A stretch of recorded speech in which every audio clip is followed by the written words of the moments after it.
বসিরহাট থেকে বাড়ি আসার সময় দেখো হঠাৎগঞ্জ থেকে বিরিয়ানি নিয়ে এসেছি সারার জন্য। সারা ভীষণ পছন্দ করে বিরিয়ানি, বিরিয়ানি আমারও খুব ভালো লাগে। আমি সারার সাথে জিজ্ঞেস করছিলাম মানে ফোন করে যে সারা তুমি কী খাবে, তোমার জন্য কী নিয়ে আসবে।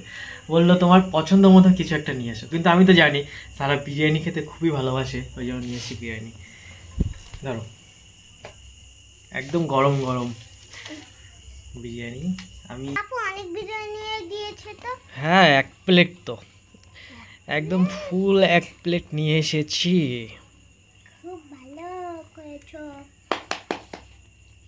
তুমি আর আমি খাবো। হাততালিও দিতে হয়। দেখো একদম লেগ পিস থেকে নিয়ে এসছি। মানে দাঁড়া সালাডটা খুলে দিই। খুব ভালো তো বিরিয়ানি। এই নাও তোমার বিরিয়ানি, থ্যাংক ইউ পাপা। খেয়ে দেখো কেমন।